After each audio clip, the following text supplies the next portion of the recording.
Hello दोस्तों, welcome to only IAS. Date है आज की 18 मार्च 2023 एंड आप सभी का स्वागत है आज के प्रीलिम बूस्टर न्यूज़ डिस्कशन के अंदर।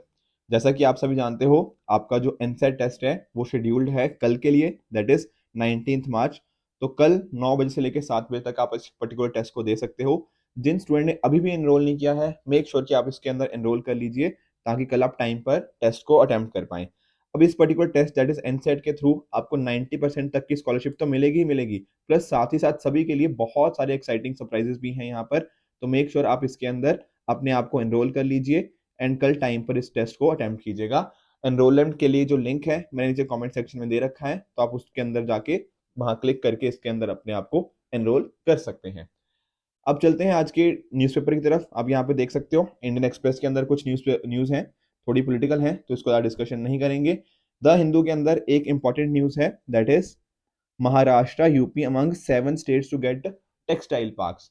दरअसल में ना यहाँ पे बात हो रही है पीएम मित्रा स्कीम की, prime minister mega integrated textile region and apparel. तो देखो इस तरह की जो न्यूज़ है ना, स्पेशली जो मैं बात कर रहा हूँ गवर्नमेंट स्कीम्स की, तो दरअसल में ना एक complete video on government schemes मैंने 3 घंटे का नियरली बना दिया है, जहां पर पिछले 1 साल में जो भी गवर्नमेंट स्कीम न्यूज में रही थी वो वहां पे कवर्ड है। तो जो हमारा ओनली है इसका मेन चैनल है ना, वहां पर जाकर इस पर्टिकुलर वीडियो को आप देख सकते हो। इंटरेस्ट में एक गवर्नमेंट स्कीम्स आपकी सारी जो 1 साल में न्यूज में रही थी वो सारी कवर हो जाएंगी, जहां पर पीएम मित्रा स्कीम को भी हमने कवर किया है काफी अच्छे से। इसके साथ ही एक और इंपॉर्टेंट न्यूज है, यहाँ देख सकते हो, tiger helps uncover timber depot in Arunachal reserve.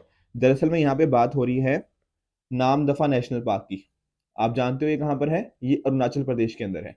तो यहाँ पर क्या हुआ ना, एक टाइगर देखा गया। नॉर्मली उस एरिया में ना टाइगर नहीं देखा जाता, तो लोगों ने देखना स्टार्ट किया कि यार यहाँ पे टाइगर कैसे दिख गया, वो यहाँ पे बाहर कैसे आया।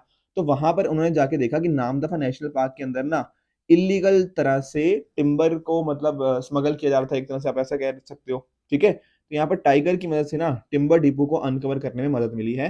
तो नामदफा नेशनल पार्क की हमें लोकेशन इंपॉर्टेंट हो जाती है और वो हमने समझ ही ली है। अब चलते हैं आगे। अब सर यहाँ पर क्या डिस्प्यूट है ईस्टर्न सेक्टर के अंदर? ईस्टर्न सेक्टर के अंदर हम बात करते हैं, हम बात मेजरली यहाँ पे अरुणाचल प्रदेश वाले एरिया की बात कर रहे हैं। अब यहाँ पर समझना मैकमोहन लाइन को। मैकमोहन लाइन क्या है, एक तरह की बाउंड्री है किसके बीच में, अरुणाचल प्रदेश, ठीक है, ये रहा अरुणाचल प्रदेश, और तिब्बत जो चाइना का पार्ट बन चुका है उसके बीच में। यहाँ पर भूटान से लेकर ये म्यांमार तक, ठीक है, Bhutan in the west and Myanmar to the east, ये वो वाली लाइन को यहाँ पर रिप्रेजेंट करता है। आई बात समझ में? तो यहाँ पर मैकमोहन लाइन के रिगार्डिंग भी बहुत डिस्प्यूट्स रहते हैं।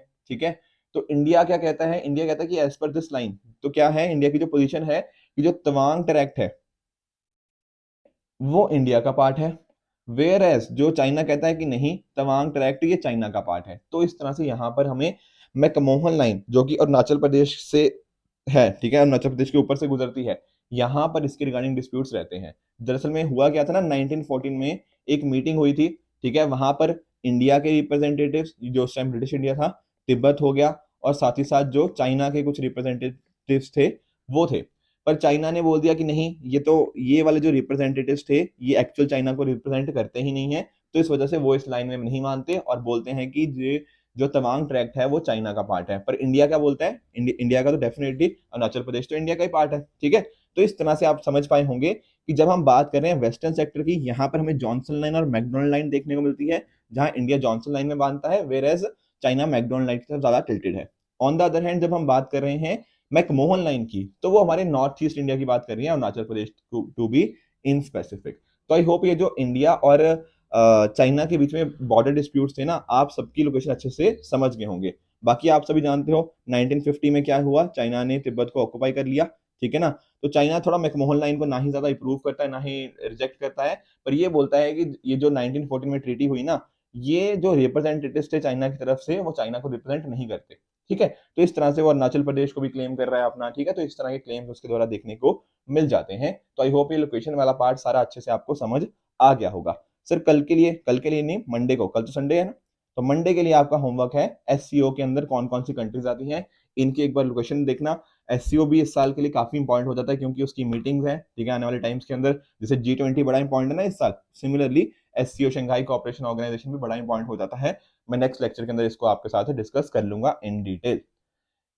अब चलते हैं अगले टॉपिक की तरफ, पेनियार रिवर। अब ये भी तो देखो, जो रिवर है ना थोड़ा न्यूज में आ गया है, मैं समझाता हूँ क्यों न्यूज में आ गया है। आप जानते हो कर्नाटका और तमिलनाडु के बीच में ना कावेरी को लेके भी काफी डिस्प्यूट्स हैं। सिमिलरली पेनियार रिवर को लेके भी डिस्प्यूट है। अब इसी वजह से क्या हुआ कि तमिलनाडु ने बोला कि ये डिस्प्यूट्स वगैरह देखो। क्यों एक्चुअल में हुआ क्या था, डिस्प्यूट्स क्यों थे? क्योंकि जो पेनियार रिवर के ऊपर ना कुछ तरह की कंस्ट्रक्शन करी जा रही है कर्नाटका के द्वारा। अब तमिलनाडु ने बोला कि नहीं, ये कंस्ट्रक्शन ठीक नहीं है, ये जो चेक डैम्स बनाए जा रहे हैं इसका इम्पैक्ट तमिलनाडु के ऊपर आ रहा है। तो यहाँ पर क्या हुआ ना, वो कोर्ट में गए और कोर्ट ने फिर क्या बोला, कोर्ट ने बोला सेंटर को कि भैया आप 3 महीने के अंदर ना एक तरह का ट्रिब्यूनल सेटअप करो और इस मुद्दे को जरा सॉल्व करवाओ। अब 3 महीने जो है ना वो खत्म होने वाले हैं। अब सेंटर अगला स्टेप क्या लेगी ये नहीं पता, ठीक है, बट अभी तक ये तो इस वजह से वापस ये पेनियर रिवर न्यूज में आ गया है। तो पहली बात तो आप समझ गए होंगे कि यहाँ पर हम बात कर रहे हैं तमिलनाडु और कर्नाटका की, ठीक है सर। अब इसको ना अलग अलग और नामों से भी जाना जाता है, जैसे Dakshin Pinakini, Ponniyar river, south Pennar river, ये इसकी इस तरह से आप लोकेशन यहाँ पर देख सकते हो। ठीक है, यहाँ पर जो बेंगलोर सिटी है, होसूर, ठीक है, तिरुवन्नमलाई, कुडलोर, ये कुछ इंपॉर्टेंट सिटीज हैं जो इसके बैंक्स में हमें देखने को मिल जाती हैं। एंड अकॉर्डिंगली आप देख सकते हो कि ठीक है, तमिलनाडु छोटा सा एरिया इसका आंध्र प्रदेश के अंदर भी हमें देखने को मिलेगा। कर्नाटका के साथ तो हम जान ही चुके हैं। अब आप लोग शायद, आप में से कुछ लोग जब बैंगलोर साइड में रहते होंगे तो नंदी हिल्स आप सभी ने शायद देखा होगा, ठीक है, काफी इंपॉर्टेंट एक टूरिस्ट प्लेस बनी हुई है आजकल। तो कर्नाटका के जो है नंदी हिल्स, वहां से इसका सोर्स है एंड धीरे धीरे ये तमिलनाडु के थ्रू फ्लो करती हुई बे ऑफ बंगाल में चली जाती है। इसके साथ ही यहाँ पर आप नोटिस करते सकते हो, यहाँ पर ये जो हमारे ईस्टर्न घाट्स देखने को मिलते हैं ना, तो उसके रेंजेस से काफी बाउंड है। ठीक है, साउथ वाली साइड हमारे जो ईस्टर्न घाट्स आ गया वो हो गया। एंड इसके कुछ रेंजेस जैसे for example Velikonda range, Nagari hills, Javadi hills, ठीक है, Shevaroy hills, Chitteri hills and Kalrayan hills. आप सभी ने जब ज्योग्राफी की मैपिंग करी होगी ना तो उसमें सारे के सारे ये हिल्स आपने देखे होंगी, यहाँ पर कुछ यहाँ पे बनी भी हुई हैं। तो इस तरह से इसका आपकी लोकेशन इसकी आपके लिए इंपॉर्टेंट हो जाती है, राइट। इस तरह के देखो कई बार क्वेश्चन पूछ लिए जाते हैं कि कौन सी पर्टिकुलर प्लेस के साथ कौन सा रिवर एसोसिएटेड है, तो एक बार ट्राई करना है इसको अटेम्प्ट करने की। ये तीनों प्लेसेस, चाहे पंधारपुर हो, त्रिचुपल्ली हो, हम्पी हो, इनके साथ कौन सी रिवर एसोसिएटेड है ये मैं आपके साथ फिर डिस्कस कर लूंगा। तो जैसे कि एससीओ आपको होमवर्क है, ये भी आपका प्रीवियस ईयर क्वेश्चन की तरह 2019 का, ये भी आपके लिए आज का होमवर्क है। आगे चलते हैं दोहा पॉलिटिकल डिक्लेरेशन के रिगार्डिंग। देखो, दुनिया में ना एक होती हैं डेवलप्ड कंट्रीज, एक होती हैं डेवलपिंग कंट्रीज और एक होती हैं लीस्ट डेवलप्ड कंट्रीज। देखो, डेवलप्ड और डेवलपिंग तो हमने बहुत बार पढ़ा है। सर ये लीस्ट डेवलप्ड क्या है? लीस्ट डेवलप्ड नाम से क्लियर है। लीस्ट डेवलप्ड कहने का मीनिंग क्या, कि यहाँ पर ना जो सोशो इकोनॉमिक डेवलपमेंट है वो बड़ी खराब है यहाँ पे। ठीक है ना, इनके जो इंडिकेटर्स है बहुत ही खराब है। ये कंट्रीज वो हैं जो आगे कभी बढ़ ही नहीं पाई। ठीक है, काफी मेजर इश्यूज यहाँ पे देखने को मिले हुए हैं। तो यहाँ पर सिचुएशन, चाहे पॉवर्टी की बात कर लो, हंगर की बात कर लो, तो मोस्ट ऑफ द थिंग्स के जो इंडिकेटर्स हैं आपको थोड़े खराब ही देखने को मिलेंगे। तो अभी क्या हुआ है सर, अभी दरअसल में ना 5th यूएन कॉन्फ्रेंस हुई है इन पर्टिकुलर कंट्रीज के रिगार्डिंग, जहां पर इन्होंने दोहा पॉलिटिकल डिक्लेरेशन को अडॉप्ट किया है। अब दोहा आप जानते हो कहां पर है, कतर के अंदर, ठीक है ना।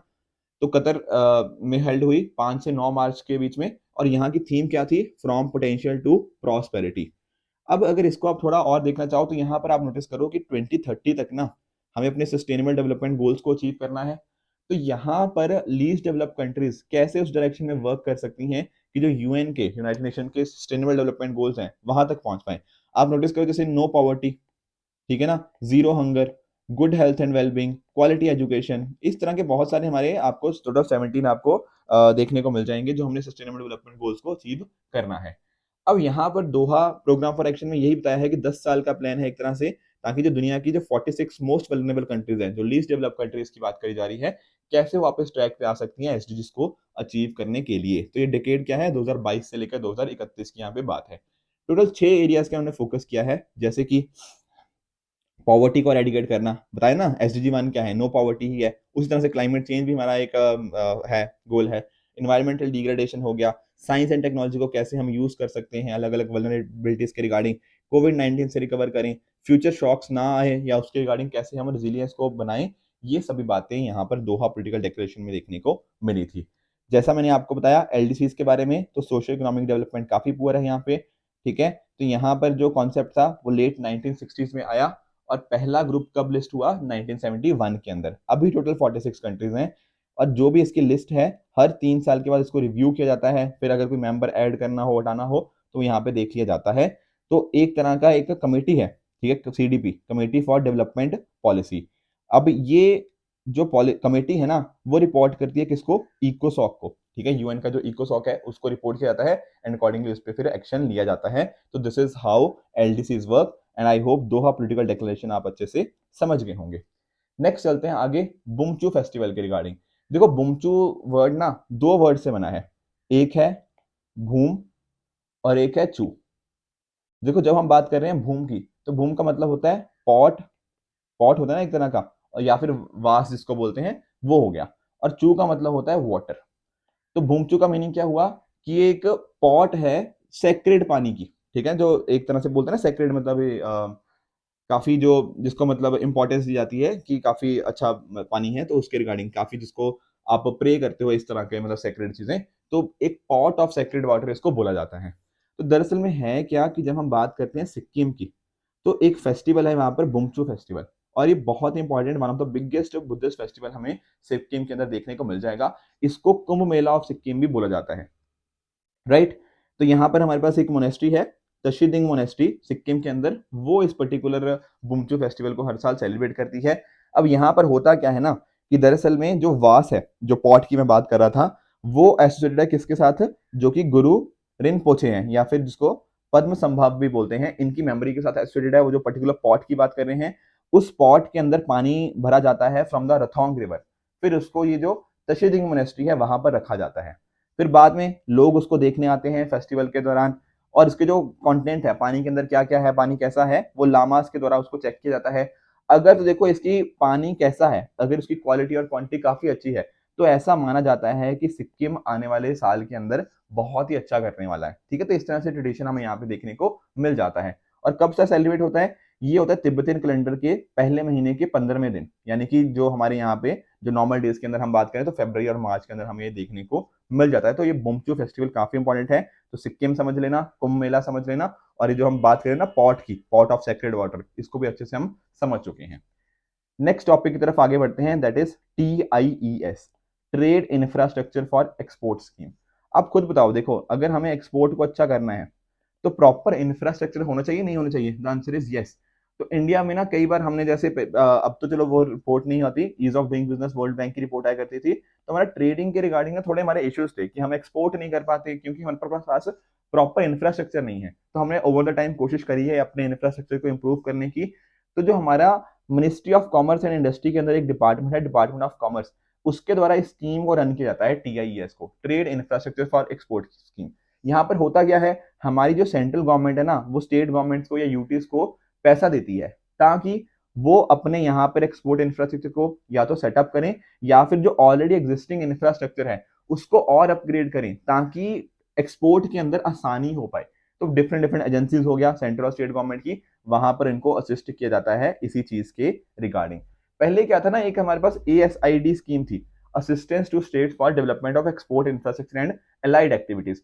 फिर उसके बाद जब ये एक तरह से डीलिंग कर दी सेंटर ने, फिर स्टेट गवर्नमेंट ने बोला कि नहीं हमें स्टेट सेंटर की सपोर्ट चाहिए, तो उसके बाद ये पर्टिकुलर स्कीम हमें यहाँ पर देखने को मिली थी। अब इसके अंदर ना बहुत सारी चीजें हैं, जैसे फॉर एग्जाम्पल हमें बॉर्डर हार्ट्स देखने को मिल जाती हैं। देखो बॉर्डर हार्ट क्या होता है, एक तरह की मार्केट प्लेस होती है। जैसे मैं समझाता हूँ, इंडिया और बांग्लादेश का आप एग्जांपल लो, वहां पर हमें ना एक बॉर्डर हाट देखने को मिलेगी।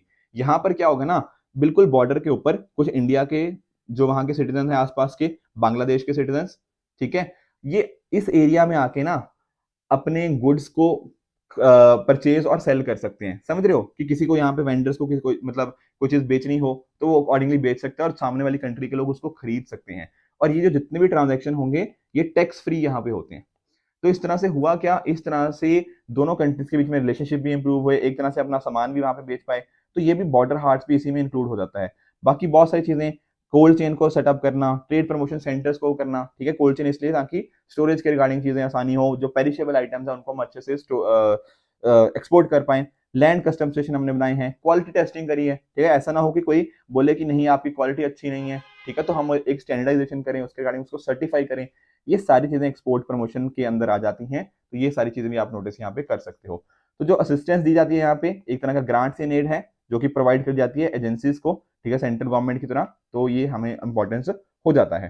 तो टोटल 40 एक्सपोर्ट इंफ्रास्ट्रक्चर प्रोजेक्ट्स के लिए अभी तक हमारा अप्रूवल यहाँ पे देखने को मिल गया है विद रिगार्ड्स टू TIES।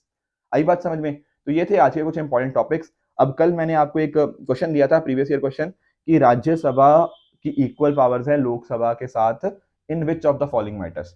देखो थोड़ा सा ना अच्छे से समझ लेते हैं ताकि कल को कुछ भी क्वेश्चन आए तो हमें इसके रिगार्डिंग अच्छे से पता हो। देखो अक्सर ना हम ऐसा बोलते हैं कि जो लोकसभा है ना वो राज्यसभा से थोड़ा पावरफुल है। सर क्यों पावरफुल है? क्योंकि देखो कुछ ऐसी पर्टिकुलर चीजें हैं जहां पर पावर सिर्फ और सिर्फ लोकसभा के पास है। जैसे फॉर एग्जांपल मनी बिल के रिगार्डिंग जो मैटर होते हैं ना, वहां पावर किसके पास है? वो लोकसभा के पास पावर है। फिर जैसे फॉर एग्जांपल जो फाइनेंशियल बिल्स हैं उसके रिगार्डिंग तो ज्यादातर पावर है। देखो कुछ जगह सेम भी है बट ज्यादातर पावर जो इंट्रोडक्शन की स्पेशली बात कर रहा हूं तो वो लोकसभा के पास है। फिर जब बात हम करते हैं ज्वाइंट सिटिंग की, तो वहां पर भी ना लोकसभा पावरफुल हो जाता है। सर कैसे पावरफुल हो जाता है? देखो एक तो सोचो कि लोकसभा के पास मेंबर्स ज्यादा हैं, राज्यसभा के पास मेंबर्स कम है, तो ज्वाइंट सिटी के अंदर पलड़ा किसका भारी रहेगा? ऑब्वियसली लोकसभा का। प्लस साथ ही साथ जब ज्वाइंट सिटिंग होती है तो उसको चेयर कौन करता है? वो किया जाता है लोकसभा के जो स्पीकर होते हैं उनके द्वारा। अगर वो नहीं होते तो लोकसभा के डिप्टी स्पीकर के द्वारा। बट ऐसा नहीं है कि जो राज्यसभा के हमारे चेयरमैन साहब होते हैं, जो कि हमारे वाइस प्रेसिडेंट साहब होते हैं, वो चेयर नहीं करते ज्वाइंट सेशन को कभी भी। तो ये बात ध्यान रखना कि ज्वाइंट सिटिंग के अंदर लोकसभा थोड़ा सा ज्यादा पावरफुल हो जाता है। ऊपर से आप देखो जो हमारा बजट होता है तो बजट की जो डिस्कशन कर सकती है राज्यसभा, इसके अलावा और कुछ नहीं उसके पास पावर्स हैं, ठीक है, बजट के रिगार्डिंग। साथ में ही जैसे फॉर एग्जांपल अगर नेशनल इमरजेंसी को डिसकंटिन्यू करना हो तो वो भी आसानी से डिसकंटिन्यू लोकसभा के द्वारा ही कर दिया जाता है। अगर एक इंपॉर्टेंट चीज और देखो, जो नो कॉन्फिडेंस मोशन होता है, क्या नो कॉन्फिडेंस मोशन के लिए राज्यसभा की जरूरत होती है? द आंसर इज नो, बिल्कुल नहीं होती। ये तो लोकसभा ही कर लेती है।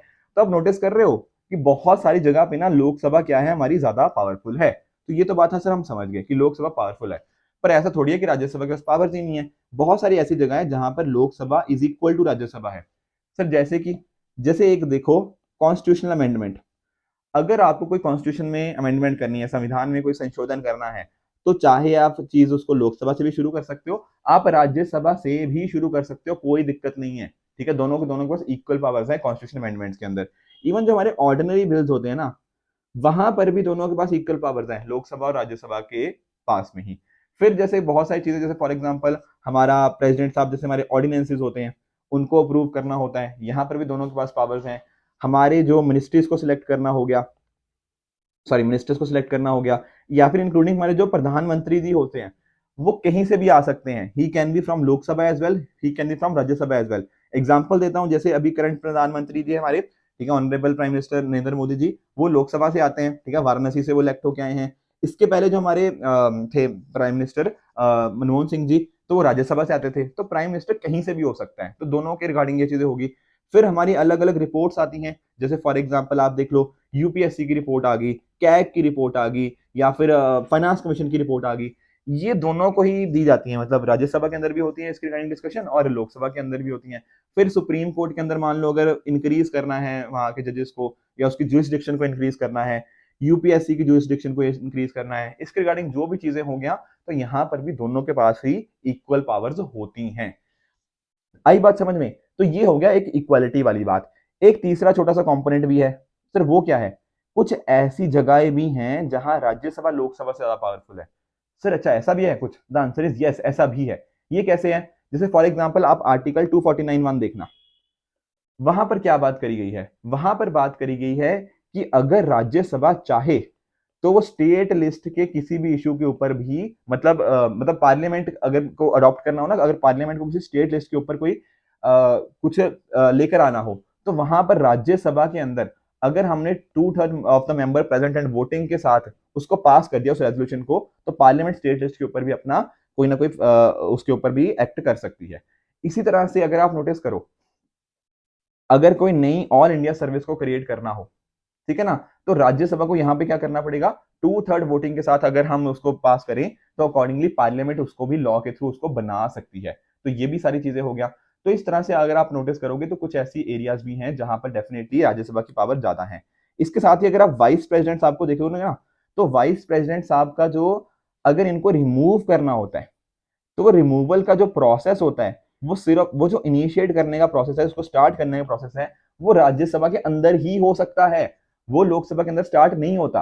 राज्यसभा उसको पास करेगा स्पेशल मेजोरिटी के साथ, फिर वो मुद्दा जाएगा लोकसभा के अंदर, जो लोकसभा उसको क्या करेगा, सिंपल मेजोरिटी के साथ उसके साथ अग्री कर जाएगा, तब वाइस प्रेसिडेंट साहब रिमूव कर दिए जा सकते हैं। तो कुछ ऐसे एरियाज भी डेफिनेटली हमें देखने को मिल जाते हैं जहां पर क्या होता है कि जहां पर हमारे जो राज्यसभा है वो ज्यादा पावरफुल है। एक छोटी सी चीज और, मान लो अगर लोकसभा डिसॉल्व है, ठीक है, तो वहां पर क्या होता है, राज्यसभा के पास पावर आ जाती है कि जैसे फॉर एग्जांपल उसको अगर कोई इमरजेंसी, जैसे नेशनल इमरजेंसी हो गया मान लो, उसको अगर ऑथराइज करना हो तो राज्यसभा उसको ऑथराइज कर सकती है अगर लोकसभा डिसॉल्व है। तो कुछ ऐसी जगह भी डेफिनेटली है जहां पर Rajya Sabha is more powerful than Lok Sabha. तो तीनों केसेस हमने देखे जहां पर दोनों के पास इक्वल पावर्स हैं, जहां पर लोकसभा के पास ज्यादा पावर्स हैं, जहां पर राज्यसभा के पास ज्यादा पावर्स हैं। तो यहां पर देख लो राज्यसभा क्या पूछ रहा है, इक्वल पावर्स कहां पर है, तो answer is simple, constitution amendment के अंदर दोनों के पास इक्वल पावर्स हैं। अगर ऑल इंडिया सर्विस क्रिएट करनी हो, यहाँ पर राज्यसभा के पास ज्यादा पावर्स हैं। गवर्नमेंट को रिमूव करना हो, यहाँ लोकसभा के पास ज्यादा पावर है। कट मोशन जैसे इकोनॉमी कट, पॉलिसी कट, ये सारी चीजों के अंदर टोकन कट, यहाँ पर भी लोकसभा के पास ज्यादा पावर्स हैं। तो इस तरह से आपने हॉलिस्टिकली समझ लिया होगा तीनों के तीनों केसेस को, और साथ ही हमने इस पर्टिकुलर टॉपिक भी अच्छे से रिवाइज कर लिया, राइट। तो ये पर्टिकुलर 5 क्वेश्चन मैं दे रहा हूं आप सभी को, इन सभी का आंसर आप मुझे नीचे कमेंट सेक्शन में बताओगे कौन सा ठीक है कौन सा गलत है। कल जो हमने क्वेश्चन डिस्कस किए थे उनका एक बार मैं क्विकली आपको आंसर बता देता हूं। पहला है वंदे भारत एक्सप्रेस के रिगार्डिंग, तो क्या ये मैन्युफैक्चर हुई है इलेक्ट्रिकल लोकोमोटिव फैक्ट्री माधेपुरा के द्वारा, द आंसर इज फॉल्स। दरअसल में है कि ना, इसका जो डिजाइन है वंदे भारत का वो आरडीएसओ यानी कि research design and standard organisation के द्वारा था, पर इसको मैन्युफैक्चर किया गया था किसके द्वारा, आईसीएफ यानी कि इंटीग्रल कोच फैक्ट्री चेन्नई के द्वारा as a part of make in India programme. तो ये पर्टिकुलर स्टेटमेंट यहाँ पे फॉल्स हो जाएगी। एम अटल इनोवेशन मिशन क्या नीति आयोग है, द आंसर इज ट्रू। ये तो इनफैक्ट ना प्रीवियस ईयर क्वेश्चन ही है, ठीक है ना। तीसरा असम राइफल क्या administrative control and operation control जो है एमएचए के है, द आंसर इज फॉल्स। दरअसल में है क्या ना, जो असम राइफल है तो एडमिनिस्ट्रेटिव कंट्रोल तो बिल्कुल मिनिस्ट्री ऑफ होम अफेयर्स के अंदर आता है, पर जो ऑपरेशन कंट्रोल है वो आता है इंडियन आर्मी के अंदर, ठीक है, and it is one of the oldest paramilitary force in India. CSTO क्या अजरबैजान मेंबर है, the answer is false. Actual में क्या है रीजन, जो 6 कंट्रीज है यहाँ पर, Armenia, Belarus, Kazakhstan, Kyrgyzstan, Russia और तजाकिस्तान, तो ये 6 कंट्रीज हैं और एक ऑब्जर्वर भी है यहाँ पर सर्बिया। सीएसटीओ क्या है sir, collective security treaty organisation, तो अजरबैजान यहाँ पे मेंबर नहीं है इसका, तो ये स्टेटमेंट भी फॉल्स ही हो जाएगी। पांचवा यूरेशियन टॉटर, क्या इसका जो आईयूसीएन स्टेटस है वो नियर थ्रेटेंड है, ये बात बिल्कुल ठीक है, और साथ ही साथ ये इंडिकेट करता है कि वहां का एक्वाटिक हैबिटेट कैसा है, तो ये 5वां स्टेटमेंट हमारे यहाँ पे ट्रू हो जाएगा। तो इस तरह से हमने इन पर्टिकुलर 5 क्वेश्चन को देखा। सिमिलरली इन 5 क्वेश्चंस को प्लस एक जो मैंने प्रीवियस ईयर क्वेश्चन दिया है और आपको जो शंघाई कोऑपरेशन ऑर्गेनाइजेशन की जो मेंबर्स की बात करी है, इन सभी क्वेश्चन का भी आप नीचे कमेंट सेक्शन में आंसर करना, फिर मंडे को हम इसके रिगार्डिंग पूरी डिटेल डिस्कशन कर लेंगे इन सभी के, और आपके अच्छे से रिवीजन भी हो जाएगी। साथ में ही अगर आपको इस लेक्चर की पीडीएफ चाहिए तो आप हमारे Telegram channel only as nothing else पे जाके इसकी पीडीएफ को एक्सेस कर सकते हो एंड अपनी प्रिपरेशन को और भी बेहतर बना सकते हो। ठीक है फ्रेंड्स, आई होप आपको आज का सेशन अच्छे से समझ आया होगा। इसी तरह से आप भी अपने एंड पे हार्ड वर्क करते रहिए। Goodbye and good luck.